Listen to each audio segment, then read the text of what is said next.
तो यही laser poem हम स्टार्ट कर रहे हैं। विलियम डेविस इसके पोइट का नेम है, ठीक है।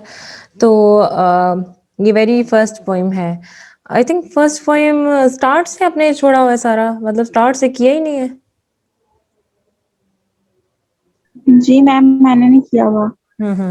अच्छा, तो चले फिर हम इसको करते हैं, शुरू करते हैं। छोटी सी पोएम है, आई थिंक इस पे बहुत ज़्यादा जो है ना वो कॉम्प्लिकेटेड नहीं है। ओके, फर्स्ट स्टैंजा है, what is this life if full of care. कि ये कैसी ज़िंदगी है अगर हमारी ज़िंदगी जिम्मेदारियों से या फिक्रमंदी से भरी पड़ी है, ठीक है। फुल ऑफ केयर, जिम्मेदारियों से या फिक्रमंदी से भरी पड़ी है, ठीक है। We have no time to stand, हमारे पास इतना टाइम नहीं है कि हम खड़े हो सकें एंड स्टेयर, किसी चीज़ को गौर से देख सकें। स्टेयर होता है ना किसी चीज़ को घूरना, ठीक है।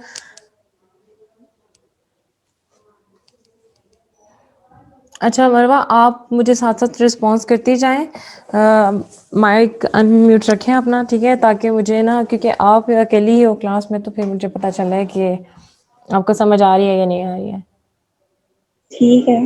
ठीक है, तो we have no time to stand and stare, हमारे पास इतना टाइम नहीं है कि हम खड़े हो सकें एंड स्टेयर, और किसी चीज़ को घूर सकें या गौर से देख सकें, किसी चीज़ पे गौर कर सकें। No time to stand beneath the boughs, no time to stand, इतना भी वक्त नहीं है कि खड़े हो सके बीनीथ द बाउस, बीनीथ नीचे, द बाउस जो शाखें हैं या ब्रांचेस हैं उनके नीचे हम खड़े हो सके या उनको गौर से देख सकें। एंड स्टेयर, उनको गौर से देखें। एज लॉन्ग एज शीप और कॉज, जैसे कि जितना टाइम, एज लॉन्ग एज यानी कि जितना टाइम या जितना वक्त जो है शीप्स और कॉज जो है वो दरख्तों के आसपास उनको देखती हैं। तो हमारे पास इतना टाइम नहीं है कि हम उनकी तरह जो है उन बॉक्स के नीचे खड़े होके उनको घूर सकें या उन पे फोकस कर सकें, उनको गौर से देख सकें। ठीक है, इतनी समझ आ गई? जी मैम। ठीक है, तो पॉइंट जो है ना, बेसिकली लेजर का मतलब ये है कि फुर्सत का वक्त जो होता है, ठीक है, वो टाइम जिसमें आप थोड़ा सा आप अपने लिए कुछ वक्त निकालते हो, जिसमें आप काम से हट के कुछ करने की कोशिश करते हो, ठीक है, ये वो वक्त होता है, उसको कहते हैं लेजर। तो पॉइंट बेसिकली इस बारे में है कि वो कह रहा है कि इंसान जो है ना मटेरियलिस्टिक हो चुका है, दुनियावी कामों में इतना बिजी हो चुका है, पैसा और अर्निंग के पीछे जो है ना वो उसने अपने आप को इतना इन्वॉल्व कर लिया हुआ है उन सारी चीज़ों में कि अब वो इस चीज़ के पास उसको उसके पास इतना टाइम नहीं है कि वो उसके पास आसपास जितनी भी चीज़ें हैं उस पर फोकस कर सके, या खड़े हो सके, खड़े होके किसी चीज़ को गौर से देख सके, उस पर फोकस कर सके, या किसी दरख्त के नीचे शिप्स और काउस की तरह बैठ के थोड़ी देर या खड़े होके थोड़ी देर कुछ रुक के वहाँ पे उनको गौर से देख सके या उनको इंजॉय कर सके। तो बेसिकली वो फुर्सत के बारे में बात कर रहा है कि इंसान के पास फुर्सत नहीं है। तो इसका जो कॉन्टेक्स्ट है यहाँ पे, ये एक्सप्लेनेशन जो दी हुई है ना, ये आएगा इसमें। The poet tells us that we are leading a dull and uninteresting life in the 20th century. We are so busy in earning wealth and looking after material pursuits. ठीक है, मैम, वो मैंने से पूछना था, वो जो पीछे एक्सप्लेनेशन और कॉन्टेक्स्ट दिया हुआ है, तो हम वहां से क्यों नहीं करते? मतलब जो एंड में दिया हुआ था पोइम का, जी। वो जो पोइम के एंड पे दिया होता है ना, वो आपकी हेल्प के लिए दिया होता है कि ये जो साथ साथ स्टैंजा बाय स्टैंजा उन्होंने दिया होता है ना, कॉन्टेक्स्ट और एक्सप्लेनेशन दी होती है, ये आपकी, ये भी आपकी हेल्प के लिए होता है, लेकिन ये वो जो फर्दर उन्होंने at the end of poem दिया होता है ना, वो आपकी हेल्प के लिए दिया होता है। चीज़ें वही होती हैं, एक्सप्लेनेशन उसमें थोड़ी सी चेंज होती है, बात वही कर रहे होते हैं वो, लेकिन थोड़ी सी डिफरेंट वर्डिंग में कर रहे होते हैं। तो वो आपके लिए ना एक्स्ट्रा डाटा होता है, इसलिए भी हम उसको सिर्फ मैं इसे, क्योंकि एक तो टाइम की कमी है कि मैं एक-एक चीज़ आपको रीड आउट करके नहीं बता सकती हूँ, एक्सप्लेन नहीं कर सकती हूँ, क्योंकि वो स्टैंज़ा एक्सप्लेन कर देती हूँ, इस तरह से कोशिश होती है कि आप लोग एक्सप्लेनेशन रीड करो या at the end of poem जो एक्सप्लेनेशन है वो, या फिर क्वेश्चंस रीड आउट करो तो आपको समझ आ जाए। तो अगर टाइम हो तो फिर हम उस पे डिस्कस करें ना, लेकिन उस पे डिस्कशन की ज़रूरत नहीं है, वो चीज़ वही है, यही है जो इधर दी होती है ना एक्सप्लेनेशन। बस थोड़ा-सा डिफरेंट वर्डिंग में दी होती है, बात वही हो रही होती है जो यहाँ पे है। Okay ma'am. ठीक है, तो जो फर्स्ट ये जो स्टैंजा है ना, इसकी ये लाइन्स इसमें होंगी एज कॉन्टेक्स्ट, ठीक है, जिस पे एक्सप्लेनेशन की हेडिंग दी हुई है। ठीक है, कि 20th सेंचुरी में जो है ना इंसान बहुत ज़्यादा अपने मादी कामों में या दुनियावी कामों में बहुत ज़्यादा बिजी है, पैसा कमाने में लगा हुआ है और उसके पास इतनी फुर्सत नहीं है, वो एक डल और अनइंटरेस्टिंग लाइफ गुजार रहा है। ठीक है, तो पोइट जो है ना इस चीज़ की तरफ पॉइंट आउट कर रहा है basically, that we have no time to look at the things laying around us. Our life loses its charm and color if it is full of worries and responsibilities. अच्छा, एक काम करो कि ये जो है ना, उसने ना दूसरी दफा एक्सप्लेनेशन दी हुई है यहाँ पे, जी जो अभी फर्स्ट स्टैंजा मैंने रीड आउट किया है ना, उसकी एक्सप्लेनेशन उसने अगेन दी हुई है, तो आप इसको एक्सप्लेनेशन ये वाली कर लो। ठीक है, 1 to 4 जो उसने लिखा हुआ है, ठीक है, ये इसकी एक्सप्लेनेशन होगी। और जो स्टार्ट में है ना, वो वाला छोड़ दो, ये वाला कर लो, ये सारा। द पोएट लिमेंट्स दैट ये और वाला कॉन्टेक्स्ट में रखूं? हाँ, ये कॉन्टेक्स्ट में रखें। That our lot is worse than those of animals. Animals have more time than we have. They can stand under the trees and enjoy their beauty. But man is so busy in his material pursuits that he does not have as much time as the cows and sheep who look at the beauty of trees. ये आपका context हो जाएगा। और ये नीचे जो है ना आपकी एक्सप्लेनेशन हो जाएगी, जिसने थोड़ा सा ज़्यादा एक्सप्लेन करके आपको वही चीज़ दोबारा से एक्सप्लेन की हुई है। So yes, Ms. Nakawa, we do not have time to look at the beauty of natural objects. We cannot stand and stare at the things laying around us to enjoy their beauty. The poet feels sorry at our happiness. We do not have as much time as cows and sheep have to look at the branches of trees. The tragedy of man is that he has lost touch with the natural objects of life. तो ऊपर वाली line में ना, ऊपर वाला जो context है आप लिख रहे हो, उसमें एक लाइन ये भी ऐड कर लो कि ये वाली जो लाइन है ना, we do not have time to look at the beauty of natural object, we can not stand and stare at the things laying around us to enjoy their beauty. ये lines आप ऊपर में भी add कर सकते हो context में, start में ना, स्टार्ट यहाँ से ले सकते हो इनका। ठीक है, जी मैम। समझ आ गई? जी ओके, क्योंकि उसमें ना उसने वो नेचुरल ऑब्जेक्ट्स की बात की हुई है ना, कि हमारे आसपास जो चीज़ें हैं हमने उस पर फोकस नहीं किया, हम उस पर फोकस नहीं करते हैं, तो इसमें उन्होंने लिखा हुआ है। लेकिन इस कॉन्टेक्स्ट में ना इस तरह की लाइंस नहीं दी हुई है, तो इसलिए मैं कह रही हूँ कि आप ना वो वाली जो लाइंस है ना वो इसमें ऐड कर लो, ताकि थोड़ा सा रेलिवेंट और हो जाए। Okay ma'am. Okay, part 8 stanza है। No time to see when woods we pass, where squirrels hide their nuts in grass. No time to see in broad daylight, streams full of stars like skies at night. तो no time to सी, हमारे पास वक्त नहीं है देखने का। When woods we pass, जिन जंगलों से, वुड्स का मतलब यहाँ पे ये कि जिन जंगलात से झाड़ियों के पास से हम गुजर रहे हैं, उनके पास से हम गुजर रहे हैं। वेयर स्क्वेरल्स, स्क्वेरल्स होती है ना जो गिलहरियाँ जिसको कहते हैं, तो वो स्क्वेरल्स क्या कहती हैं कि उन झाड़ियों के आसपास या दरख्तों के आसपास जंगलों की तरफ, hide their nuts in the grass, वो अपना जो खाना है वो ग्रास में, यानी कि ग्रास ये का मतलब ये नहीं है कि जो ज़मीन पे ग्रास उगता है। ग्रास का मतलब ये है कि जो दरख्त जिनके अंदर वो वुड्स में जो है ना उन्होंने अपने घर बनाए होते हैं दरख्तों में, ठीक है, तो वहाँ पे जो है वो अपने नट्स यानी कि अपना जो खाना पीना जो अनाज है उनका, वो जो अपनी फीड है वो हाइड की होती है उन्होंने। तो कहते हैं कि हमारे पास इतना फोकस नहीं है कि जो स्क्वेरल्स हमारे आसपास घूम रही होती है ना, और हम उनके पास से गुजरे रहते हैं, उन झाड़ियों के पास से जहाँ पे इन्होंने अपना घर बनाया होता है और अपने नट्स छुपाए होते हैं। तो हमारे पास टाइम ही नहीं है कि हम थोड़ा सा फोकस कर सकें कि इनका क्या प्रोसेस है, ये कैसी लाइफ गुजार रही हैं, या किस तरह का इनका, किस तरह से अपने नट्स हाइड कर रही हैं। तो वो कहते हैं कि ये चीज़ एक नेचुरल ब्यूटी है कि आप जानवरों को फोकस करते हैं ना कि वो किस तरह से खाते पीते हैं या किस तरह की ज़िंदगी गुजार रहे हैं, उनके घर देखने की कोशिश करते हैं कि इसके अंदर इसने कैसा घर बनाया हुआ है इस गिलहरी ने। तो वो एक नेचुरल ब्यूटी की तरफ कह रहा है कि ये एक नेचुरल ब्यूटी है जिसके पास जिसको देखने का हमारे पास टाइम नहीं है। जिसके पास से आप गुज़र जाते हैं लेकिन आप उसको देख के फ़ोकस करने की कोशिश नहीं करते हैं। नो टाइम टू सी, इतना भी वक़्त नहीं है इन ब्रॉड डे लाइट यानी कि दिन के सूरज की रोशनी में। ब्रॉड डे लाइट के दिन में जो रोशनी सूरज की फैली होती है उसमें स्ट्रीम्स फुल ऑफ स्टार्स का यहाँ पे क्या होगा? Streams full of stars.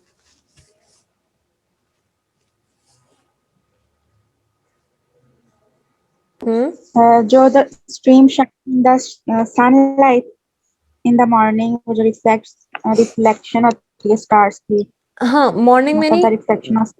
ये ना ब्रॉड डे लाइट यानी ब्रॉड डे लाइट का मतलब ये है कि दिन का जो वक्त होता है ना दोपहर का उस टाइम पे।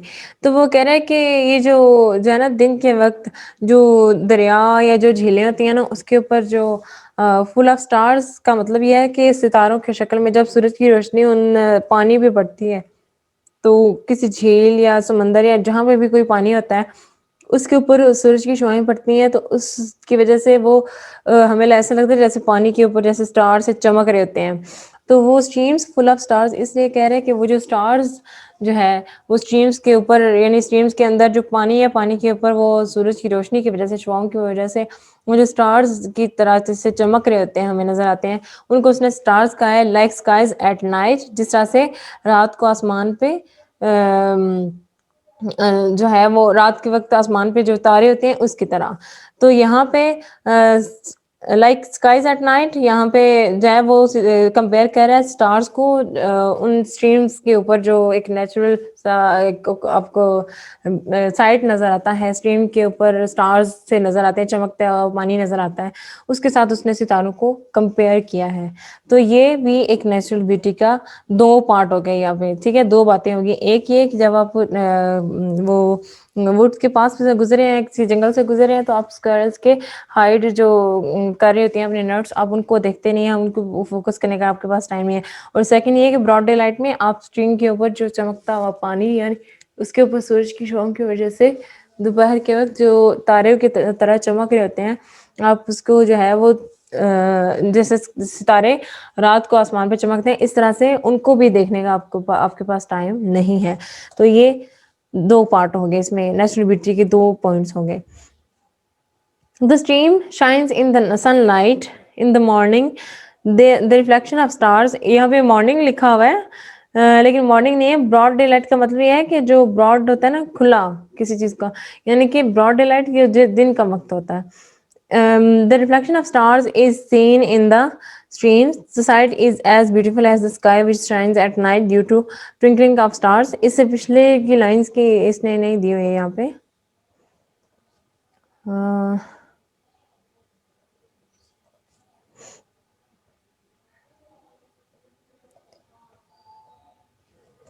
चले खैर आगे देख लेते हैं, एक सेकंड में आपको बता देती हूँ साथ साथ। हाँ ये है ना, ये जो दो लाइंस हैं, the poet says that when we pass through a forest we do not have time to stop for a while and feast our eyes on its beauty. We have no time to see where the squirrels hide their nuts in the grass. तो ये star से आप context लिखेंगे इसका, ठीक है। एक second मुझे आगे देख लेने दें।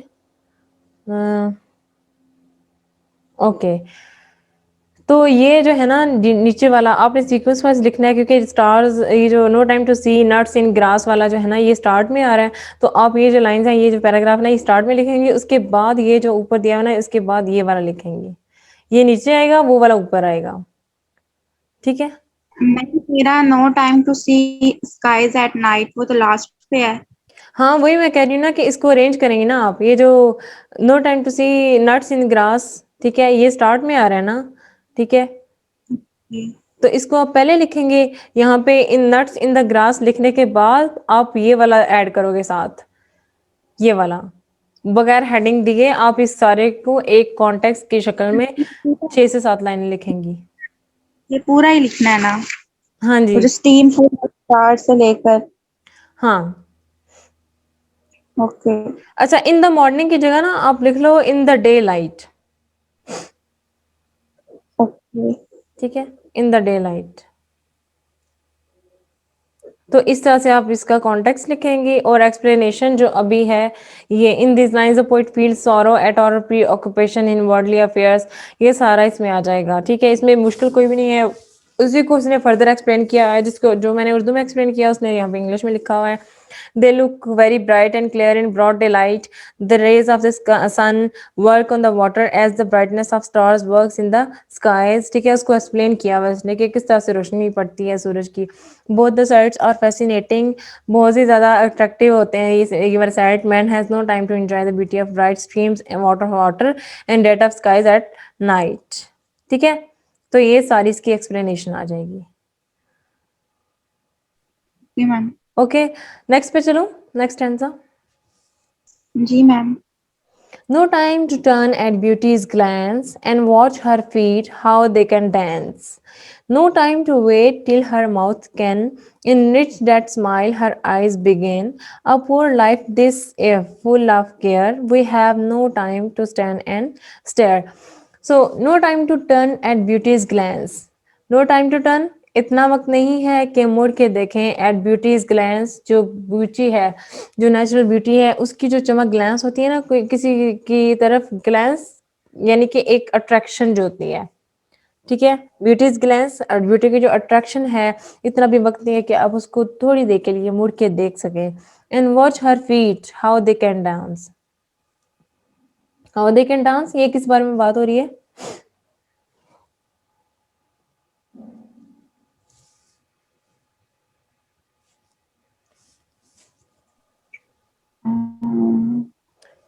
एंड वॉच हर फीट, और उसके पाँव को देखने का। हाउ दे कैन डांस, के वो किस तरह से डांस करती है। यहाँ पे ना वो बेसिकली एक वुमेन की, हाँ, एक लड़की की बात कर रहे हैं। हाँ, ठीक है मैम, ठीक है, ठीक है, मुझे समझ नहीं आई थी वो किसके बारे में बात कर अच्छा रहा है, अच्छा, ये मैं समझ रही थी। हाँ, यहाँ पे एक लड़की या किसी औरत के बारे में बात कर रहा है कि वो एक लड़की की जो खूबसूरती है, इतना भी वक्त नहीं है कि चलो किसी की खूबसूरती को ही आप थोड़ी देर के लिए देख सकें और उसको प्रेज कर सकें, उसकी तारीफ कर सकें। तो no time to turn at beauty's glance, यानी कि ब्यूटी का जो ग्लैंस है, यानी कि औरत, कोई जो लड़की है खड़ी है जो डांस कर रही है, उसको देखने का वक्त नहीं है। एंड वॉच हर फीट, और उसके पाँव को देखें। हाउ दे कैन डांस, जिस तरह से वो डांस करती हुई नजर आ रही है। No time to wait till her mouth can, इतना भी वक्त नहीं है कि उसका माउथ, उसका जो फेस है, यानी कि उसका जो फेस फेशियल एक्सप्रेशंस हैं, कैन इनरिच, इनरिच यानी कि किसी को क्या करना होता है, इसका मतलब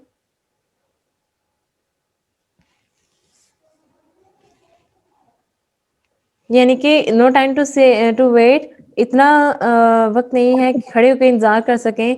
till her mouth can enrich, यानी कि एनरिच होता ना कि किसी चीज को अमीर बनाना। मतलब हाँ, अमीर बनाना, मालदार करना हाँ, किस चीज को। हाँ, अमीर बनाना।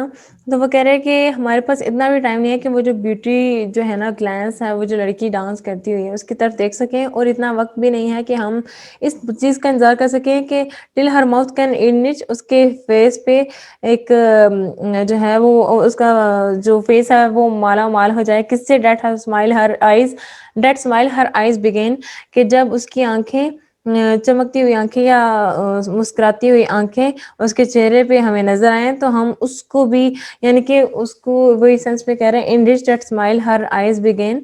वो कहते हैं कि उसके फेस पे जो आने वाली स्माइल है ना, जो उसकी आंखों से झलकती है, तो उसको उसके फेस पे हमें झलकती है, तो वो एक्चुअली वो उसको चेहरे को माला माल कर रही है। वो जो स्माइल उसकी आंखों से झलकती है वो उसके चेहरे को माला माल कर रही है, तो उसको भी देखने का हमारे पास टाइम नहीं है। A poor life this if, बहुत ही अजीब, और पुअर लाइफ यानी कि बहुत ही डल लाइफ है। इफ फुल ऑफ केयर, अगर जिम्मेदारियों से भरी पड़ी है। We have no time to stand and stare, हमारे पास वक्त नहीं है कि हम खड़े होके इस पे फोकस कर सकें। ओके, ये है इसका context. Here beauty has been personified. ठीक है, पर्सोनिफाइड का मतलब होता है कि आप जब किसी ब्यूटी, किसी ऑब्जेक्ट को, ठीक है, यानी कि किसी बेजान चीज़ को आप किसी इंसान की तरह से उसको ट्रीट करते हैं। ठीक है, तो यहाँ पे वो कह रहा है कि her beauty has been personified. That is why the poet tells us about the dancing feet and smiling eyes which only a woman can possess. ठीक है, इतनी लाइंस होंगी। फिर उसके बाद ये we have no time to look at a beautiful girl, we cannot feast our eyes on her dancing feet. तो ये दो लाइंस आप मर्ज करेंगी, possess के बाद आप ये वाली दो लाइंस ऐड करेंगी। ठीक है, okay ma'am, her beauty has been personified से लेकर पोजेस तक पहले, फिर वी possess हैव तक, टू हाँ स्पेयर टाइम लेकर हर। हाँ, उसके बाद वो हैव नो स्पेयर टाइम, हाँ यहाँ से यहाँ तक डांसिंग फीट तक, ये ओके इसका कॉन्टेक्स्ट होगा। और एक्सप्लेनेशन इसकी एज इट इज जैसे नीचे है वैसे ही आप प्रिपेयर करेंगे इसको। ठीक है, तो ये थी पूरी पोइम जो है अलोंग विद इट्स स्टैंजास। तो आगे समरी आ गई है। ठीक है, ये क्वेश्चन है आपकी बुक में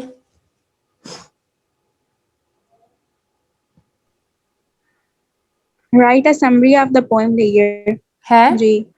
ठीक है, तो इसमें ये क्वेश्चन आ सकते हैं। विलियम डेविस इन लेयर in act tells us that it is our own attitude towards life and makes it so full of worries, how can we possibly avoid. अच्छा, जब इस तरह का क्वेश्चन आए ना, जब यहाँ पे लिखा हो कि how can we possibly avoid, तो ये आपका अपना पॉइंट ऑफ व्यू मांगा जा रहा है कि आप इसको कैसे अवॉइड करेंगे। अब पोइम के अंदर तो आप ये सोचने नहीं बैठ जाना कि पोइम के अंदर नहीं लिखा हो तो ये क्यों पूछा जा रहा है। ये आपकी जो है ना वो पर्सनल ओपिनियन मांगा जाता है। समटाइम्स आपके पोइम्स वगैरह में, पेपर में जो है ना शॉर्ट स्टोरी या एक्ट्स वगैरह होते हैं, उसमें आपको पर्सनल ओपिनियन मांगा जाता है। और यहाँ पे आपने ये बता देना है कि आप किस किस तरह से, आप ऐसे कौन से वेज है जिसको आप फॉलो करके ना इन वरीज से, इन इन ये जो बिजी लाइफ है इसको कैसे अवॉइड कर सकते हैं, इसको कैसे अपना जो है ना रूटीन में कैसे ब्यूटी, नेचर ऑफ ब्यूटी को जो है ना सॉरी ब्यूटी ऑफ नेचर को ऐड कर सकते हैं। ठीक है, तो ये how can we possibly avoid कि आई मीन जो हम वरीज में घुसे हुए हैं, रिस्पॉन्सिबिलिटीज में घुसे हुए हैं, इनको अवॉइड कैसे कर सकते हैं। तो आपने इसके वेज बताने होते हैं इसमें। ठीक है, फिर William Davies in his poem Layer emphatically points out that in the rush of life we do not have time to appreciate beauty of life and nature. ठीक है, ये इस तरह के क्वेश्चन आए, स्टेटमेंट आए, तो आप समरी या ये जो स्टेटमेंट्स है ना ये इसलिए लिखी जाती है कि इस तरह की स्टेटमेंट लिख के आ जाता है तो आपने ये नीचे जो आंसर दिया हुआ ये आप लिख सकते हैं। ठीक है, प्री ऑक्यूपेशन ऑफ मैन यानी कि इंसान की जो बहुत ज़्यादा मसरूफियत है। फिर नेचर साइट्स, नेचर के साइट्स उसने कौन कौन से बताए हैं, स्क्वायर्स का बताया है, स्ट्रीम्स ऑफ स्टार्स का बताया है, और जितनी जितनी उसने बातें की हैं वो सारी आप नेचर साइट में सारा एक्सप्लेन करेंगे। ब्यूटीफुल गर्ल का जो डांस करने का वो जो तरीका था उसके भी, उसके बारे में भी आप लिखेंगे। ठीक है, तो ये सारा आप लिख के उसके बाद कलरलेस एंड वरीड लाइफ के, कलर लाइफ बहुत ही एक केयरलेस और एक जिसमें कोई जिंदगी के रंग नहीं है, इस तरह की जिंदगी गुजार रहे हैं, और ये उसमें सारी एक्सप्लेनेशन आ जाएगी। फिर एंड पे आप क्या करेंगी, आपने वो बेस बताने हैं। अगर वो फर्स्ट वाली स्टेटमेंट आ जाती है ना ये वाली कि how can we possibly avoid, तो आपने ये सारा कुछ लिखने के बाद एंड पे यानी कि इस पैराग्राफ के बाद एक हेडिंग लिखनी है कि how can we the ways we possibly avoid that routine are, इस तरह से लिख के हेडिंग, तो नीचे आप लिख देंगे जो जो तरीके हैं इन चीज इन वरी से निकलने के या इनको अवॉइड करने के, कैसे आप कर सकते हैं, ये आपने खुद अपनी वर्डिंग में उसको लिख देना है, एक्सप्लेन कर देना है जो जो आपके माइंड में आए। ठीक है, ओके मैम। ठीक है, तो नेक्स्ट होगा क्रिटिकल एप्रिसिएशन। ये आपके पास है क्वेश्चन,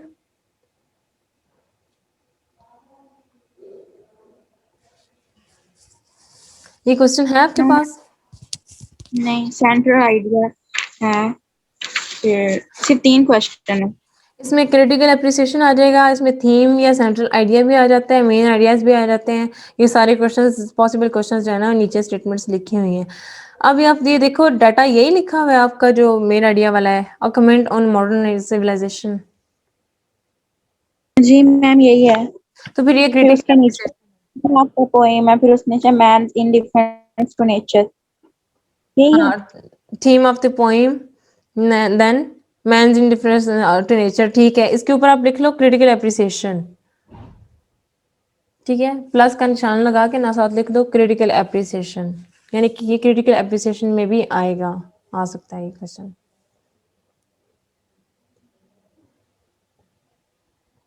और नीचे मेन आइडियाज भी आ रहे हैं। काट दिया जी। सही 2 है। मेन आइडियाज हैं। हम्म, तो अब यहाँ पे एक क्वेश्चन है, some of the delights we miss in our life, कि ऐसे डिलाइट्स या ऐसे जो आंखों को अच्छी लगने वाली जो चीज़ें हैं, नेचुरल ब्यूटी है, वो हम अपनी ज़िंदगी में मिस कर देते हैं, वो कौन कौन सी हैं। अब इसमें क्या आएगा, जितने उसने पॉइंट्स लिखे हैं ना, एक स्क्वेरल्स का लिखा है, वो ग्रास में अपने नट्स हाई कर रही हैं, फिर एक शिप्स और गॉड्स का, डॉग्स का, सॉरी काउस का उसने लिखा है फर्स्ट स्टैंजा में, वो किस तरह से स्टेयर कर रही हैं बॉब्स को, और वहाँ पे खड़े हुए एंजॉय कर रही हैं, उसकी बात की है। फिर उसके बाद उसने ये उसकी ब्यूटीफुल गर्ल की बात की है, उससे पहले उसने ब्रांचेस, वो वुड्स की बात की है, स्क्वेयर्स की बात की है। तो वो जो जितने साइट्स थे ना, नीचे के साइट्स, स्टार्ट में आप ये इंट्रोडक्शन देंगे, ये 3-4 लाइनें जो लिखी हुई हैं, ये लिखने के बाद आप फर्स्टली सेकंडली इस तरह से कर सकते हैं, या हेडिंग दिए बगैर भी जो है ना करके, ना तो फर्स्ट सेकंड थर्ड इस तरह से आपने हर एक साइड जो है ना वो एक्सप्लेन करना है। ठीक है, किस बारे में उसने कहा, कोई बात की जो जो जिसने उसने वो जो नेचर के साइट्स थे ना, जितने जितने उसने बयान किए हैं, एक्सप्लेन किए हैं, वो सारे आप जो है ना 1 बाय 1 इधर एक्सप्लेन करोगे। ठीक है,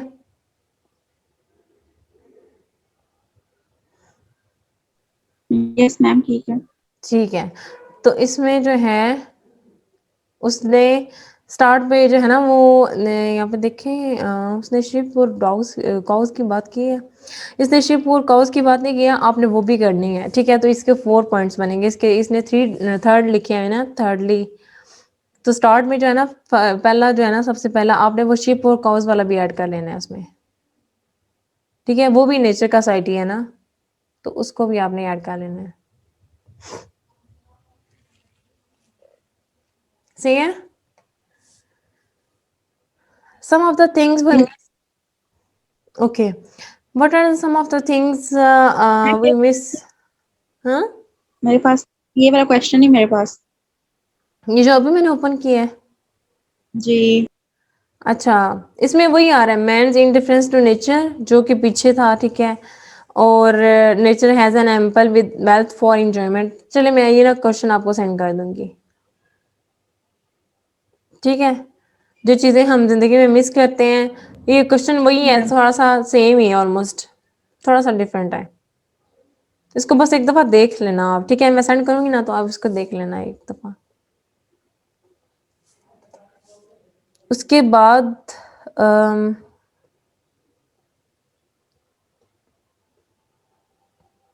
नीचे है the use of personification.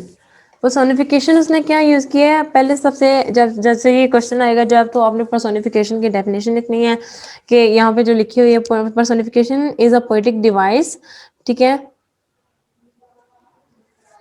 In which human qualities are given to a thing और एन आइडिया। ठीक है, ह्यूमन क्वालिटीज दी जाती हैं किसी ऑब्जेक्ट या किसी आइडिया को, और उसको इस तरह से ट्रीट किया जाता है जैसे वो कोई लिविंग बीइंग हो या कोई इंसान हो।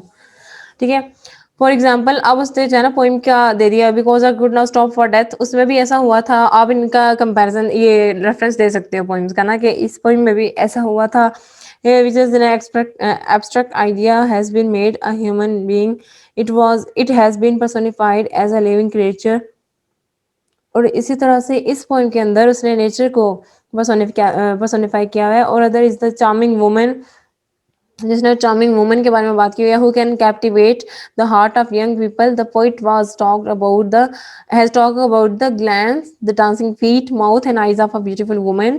The beautiful woman start smiling through her sweet eyes, and then the smile enriches her lips. The personification of beauty for a beautiful woman makes the meaning of poem clear and lucid। ये important question है, ये आपने करना है। ठीक है आपके पास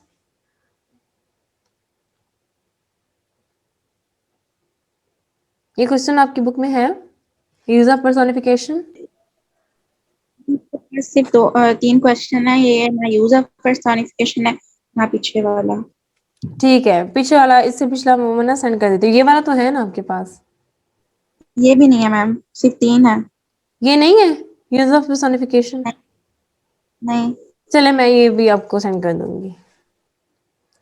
okay ठीक मैम। है, तो इसमें इतना ही आएगा कि उसने पर्सोनिफिकेशन किस चीज़ की हुई है, पर्सोनिफिकेशन की डेफिनेशन आ जाएगी, किसी एक पोएम का आपने रेफरेंस दे दिया ऊपर जो because I could not stop for death वाला, और फिर नीचे जो है वो जो नेचर का उसने वो बताया हुआ है, उस एक लड़की के बारे में पर्सोनिफाई किया हुआ है इसको, उसकी बेटी को, तो वो आप एक्सप्लेन कर देंगे। ये छोटा सा क्वेश्चन है, ये ऑलमोस्ट 1 डेढ़ पेज पे आएगा, तो ये आपने लाजमी प्रिपेयर कर लेना है। Appeal of the poem, appeal यानी कि मेन फोकस क्या था, किस चीज़ की अपील है कि इंसान अपनी फुर्सत से निकल के जो उसके आस-पास चीज़ें हैं, जो उसके आस-पास ब्यूटी है, उसको एन्जॉय करे। तो उसकी अपील ये है कि इंसान फुर्सत से निकले, अपने रूटीन से निकले, अपनी परेशानियों में ना घुसा रहे और अपनी एक कलरफुल लाइफ गुज़ारे। तो ये उसकी अपील है। उस लिहाज से ये जो है ना डिफरेंट पॉइंट्स हैं कि ये है आपकी बुक में?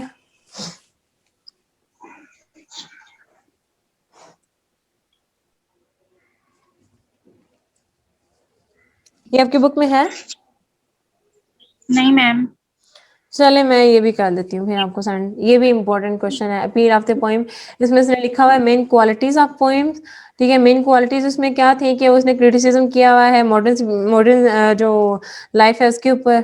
एक सेकेंड, ये मॉडर्न लाइफ के ऊपर उसने क्रिटिसिज्म किया हुआ है कि इंसान बहुत ज़्यादा बिजी हो गया है, उसका जो है वो एक कलरलेस लाइफ गुजारा है वगैरह वगैरह। ये सारा उसने इस पैराग्राफ में एक्सप्लेन किया हुआ है। फिर उसने थीम बताई हुई है, थीम ऑफ द पोएम।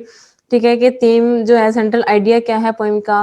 फिर इमेजरी जो यूज़ हुई है, जो इमेजरी उसने जितने नेचर के साइट्स यूज़ किए हैं पोएम के अंदर एक्सप्लेन किए हैं, वो इमेजरी इन द पोएम उसके सारे आ जाएंगे अंदर। तो ये जो है ना एक इम्पोर्टेंट क्वेश्चन है, ठीक है, जो आपने लाजमी कर लेना है एक दफ़ा। तो मैं ना इसकी पिक्चर्स आपको सेंड कर दूंगी, ठीक है। जी मैम। यस, जी अभी ठीक किसने है। ज्वाइन किया है, अनीसा ने या कौन है, कुलसूम है? कुलसूम है। अच्छा जी। कुलसूम आपने ये लेयर पोएम की हुई है?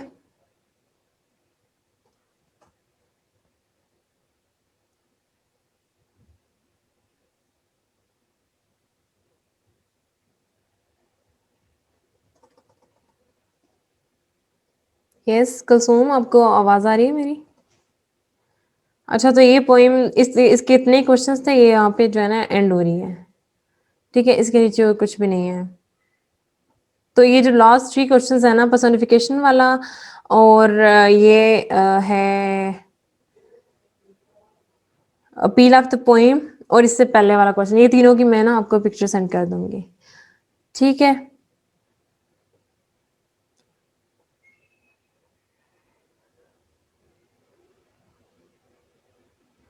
अ,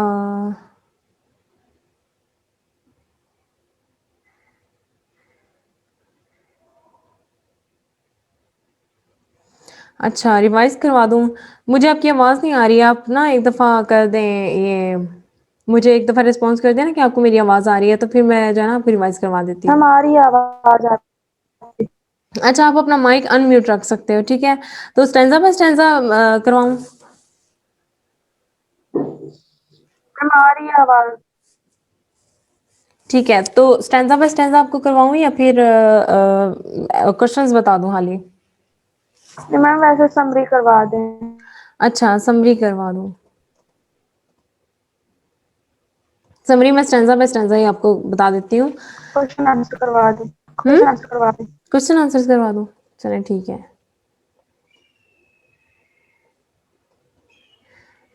यहाँ पे स्टार्ट हो रहा है,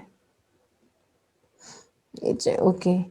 ये है समरी ऑफ द पोएम, ठीक है। समरी ऑफ द पोएम में ये क्वेश्चन आ जाता है, फर्स्ट स्टेटमेंट है, सेकंड स्टेटमेंट दी हुई है। स्टेटमेंट्स देने का मतलब ये है कि आपको पेपर में इस तरह की स्टेटमेंट्स आ सकती हैं और इसके अंदर आप ये वाला जो नीचे डिटेल लिखी हुई है आप इसमें लिख सकते हैं, चाहे समरी आ जाए या इन दोनों में से या इसी तरह की कोई और स्टेटमेंट आ जाती है, तो इसमें सारा आप ये नीचे वाला जो है ना लिखा हुआ डिटेल सारी दे सकते हैं, ठीक है। तो इसमें ये जो फर्स्ट ओके मैम। एंड पे लिखा हुआ है, how can we avoid possibly avoid, यानी कि हम इन चीज़ों को कैसे काबू पा सकते हैं या कि इनको कैसे कंट्रोल कर सकते हैं।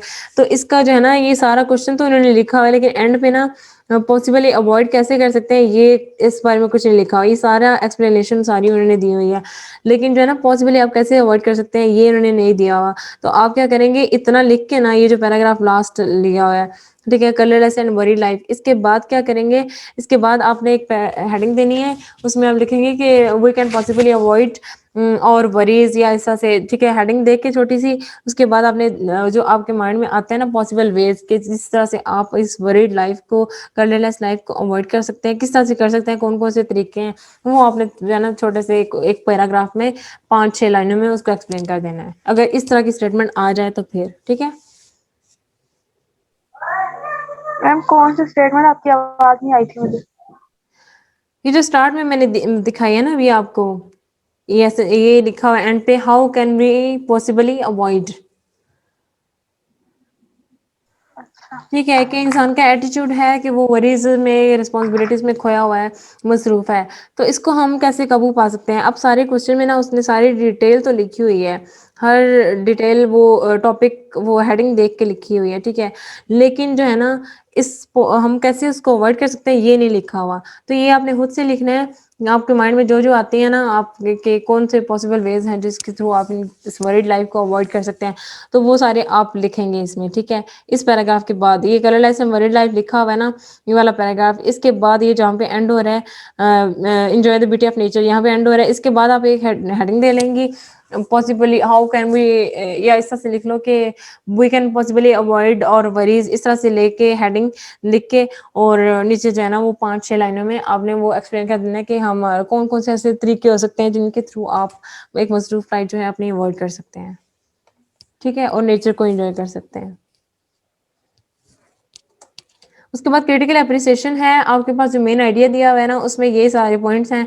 क्रिटिकल एप्रिसिएशन की हेडिंग ऊपर दे लें, इसमें ये जो आपके पास डिटेल सारी वही है, सिर्फ क्वेश्चन की हेडिंग चेंज है। Comment on the modern civilisation, ये है ना आपके पास।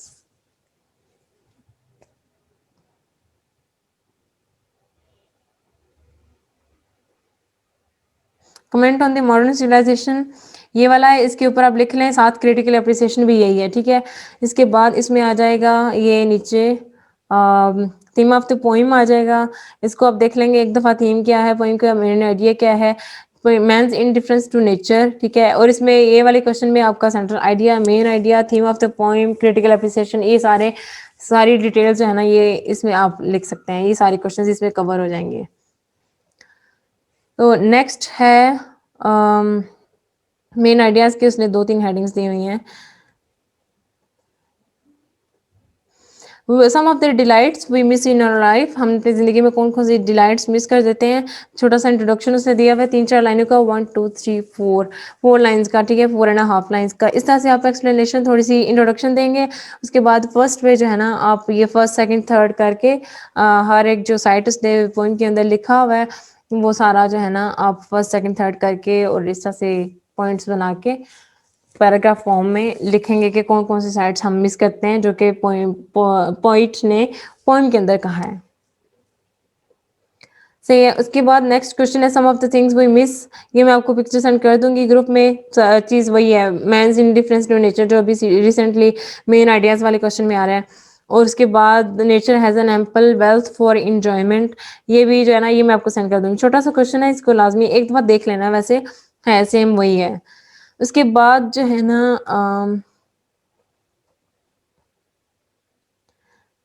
एक सेकेंड, ये वाला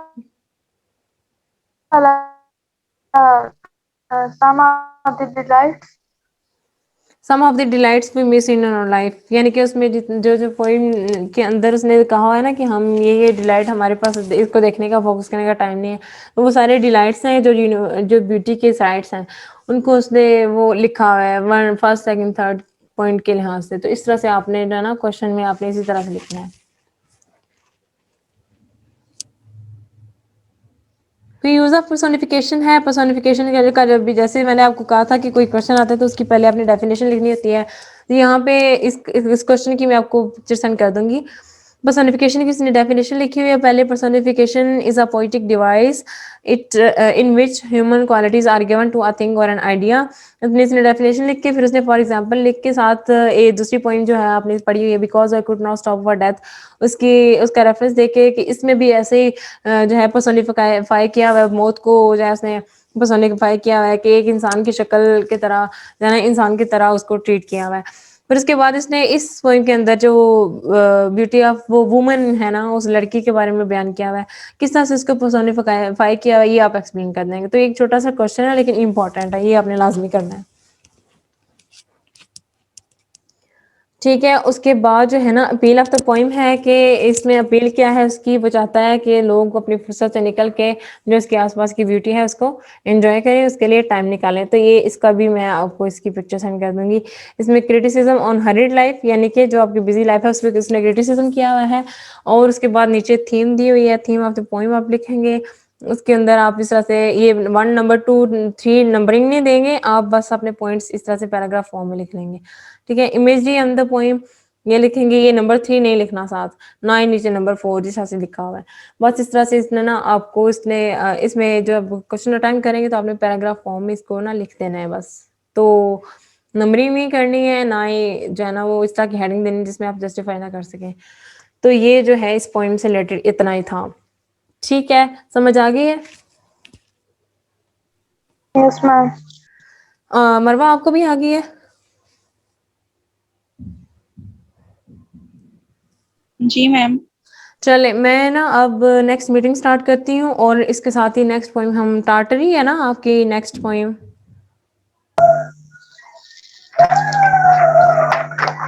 यस मैम। ठीक है, तो हम ना वो वाली पॉइंट पे स्टार्ट करते हैं। ठीक है, तो ये वाली मीटिंग मैं एंड कर रही हूँ, नेक्स्ट मीटिंग का मैं आपको लिंक भेजती हूँ ग्रुप में। Okay ma'am. ओके, ठीक है जी, अल्लाह हाफिज। हाँ।